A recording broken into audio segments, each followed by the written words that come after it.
It's been a rough 24 hours for Republican Congressman James Comer, the man who's effectively the grand inquisitor of the rapidly deteriorating witch hunt against President Biden, because we learned that the guy who was the linchpin of their so-called case against the president was actually arrested for making false statements to the FBI in his allegations to the president. And to make matters worse for Comer, Jared Moskowitz, a freshman Democrat who frequently spars with Comer in House Oversight Committee hearings, went on CNN to publicly humiliate him, and it was glorious. But before we unpack all that, if you end up liking this video and you want to support the channel, please be sure to hit the like, subscribe, and alert buttons before you go. I'd greatly appreciate it.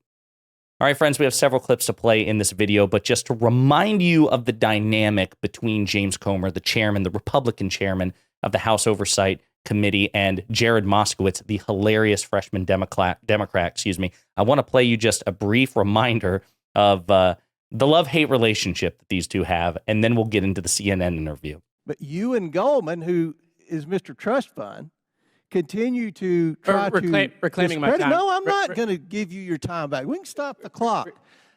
You all continue to, you look like a Smurf here, just going around and all this stuff. Now listen, Mr. Chairman, I'm going to tell you something. Hold on. If we're not on time, we spew disinformation. You have gone on TV and said the president did something illegal. You're doing stuff with your brother. The American people have the same questions. Why should they believe you? So Comer gets triggered by Moskowitz effortlessly. Moskowitz is so good at trolling Republicans in general, but he's really good at trolling James Comer. After the news broke about Alexander Smirnov, again, this previously anonymous source who was the key to, again, the allegations against President Biden, after all this was unveiled, Moskowitz went on X and said, "Hey, James, have a round on me tonight. You deserve it. Send me the bill. Your dear friend, Smurf." Okay. So with all that in mind, it was inevitable that that Moskowitz would appear on camera to rub salt in the wound, and I'm glad he did. I want to play 4 clips from his CNN interview with Abby Phillip, beginning with Abby's recap of the situation. FBI had an unclassified record that details an extortion and bribery scheme involving then Vice President Biden. We haven't gotten anything from the FBI and DOJ. I guess. Now remember, this 1023 that was released by Grassley last week, now we know about this Form 1023 that alleges bribery. You have the actual crimes the Bidens have committed, which range from money laundering to bribery. Now that evidence, that FBI form you keep hearing about, well, it's all BS, at least according to a new federal indictment today. The feds have arrested the informant who accused the president of pocketing millions of dollars. That indictment alleges that Alexander Smirnov made it all up, that there's no truth whatsoever to what he told investigators about connections between Joe Biden and Hunter Biden and that foreign energy company. That Smirnov strung together, quote, otherwise unremarkable business meetings and contacts into a non-existent scheme about the Biden family. All because, according to the indictment from the Justice Department, Smirnov politically despised the president. So with that in mind, let's get into the clips of Moskowitz himself, because Abby Phillip interviews him. It's just great stuff. Brace yourself for maximum schadenfreude. Joining me now is Democratic Congressman from Florida, Jared Moskowitz. Congressman, simple question. Should Republicans end their impeachment inquiry in light of these charges? Yeah, thanks for having me, Abby. Yeah, thoughts and prayers to James Comer and the fake, frivolous, faux Biden impeachment that they've been trying to run. It's been so successful. You haven't heard him talk about it for the last couple of weeks. They had to switch to Mayorkas because there's no evidence in Joe Biden. And now what do we find out? What we've known all along, that this 1023 form that they cried over for months and months was all a lie.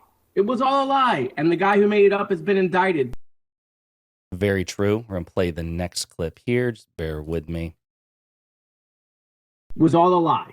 It was all a lie. And the guy who made it up has been indicted. By the way, it's not their first informant that was indicted. Let's not forget the Chinese foreign agent who was doing Iranian oil sales and selling arms to the Libyans was indicted as well. This makes two Comer informants on this fake Biden impeachment that had been indicted. So yeah, they should end it because it never should have began, Abby.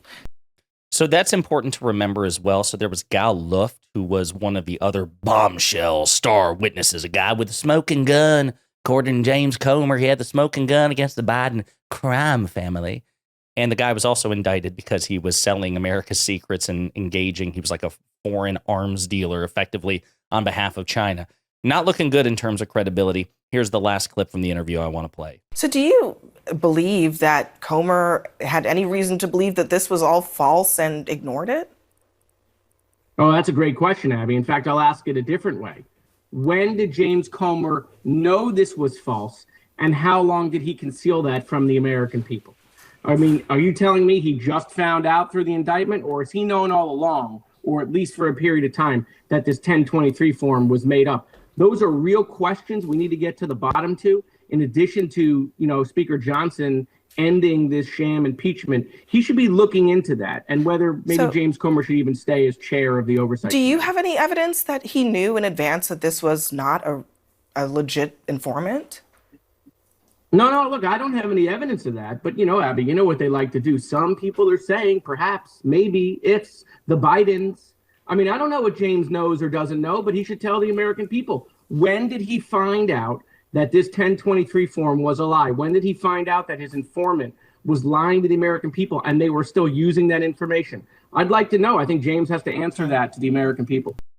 I think that's a perfectly fair question to ask, because Moskowitz is right.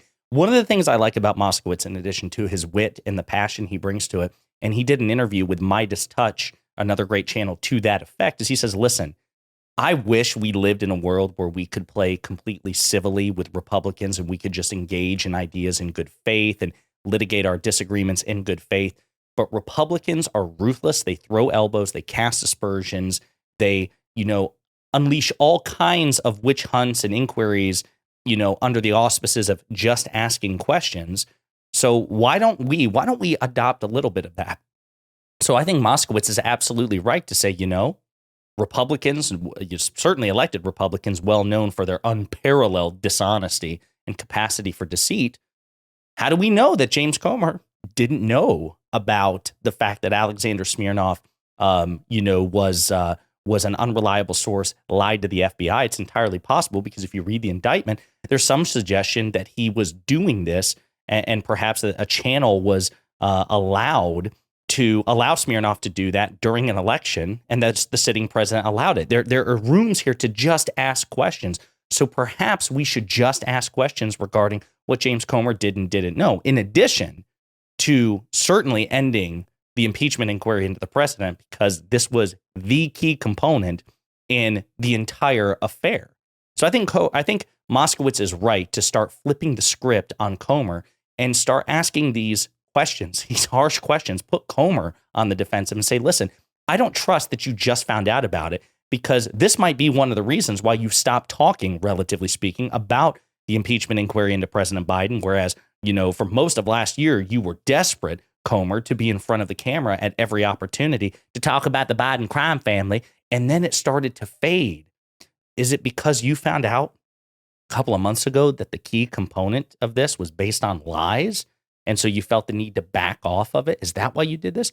I love the energy that Moskowitz brings to this. And when Democrats retake the House majority, I think it's well within our rights. I would actually argue that we have a moral and political obligation to investigate the investigators here. So there should be a Democratic-led House investigation, not just into Jared Kushner and Ivanka Trump for their potential corruption, their probable corruption, but also into what House Republicans were doing in this desperate witch hunt against President Biden. Anyway, James Comer's had a really rough day. I love that Jared Moskowitz was the one to make that day even worse. Let me know what you think in the comments.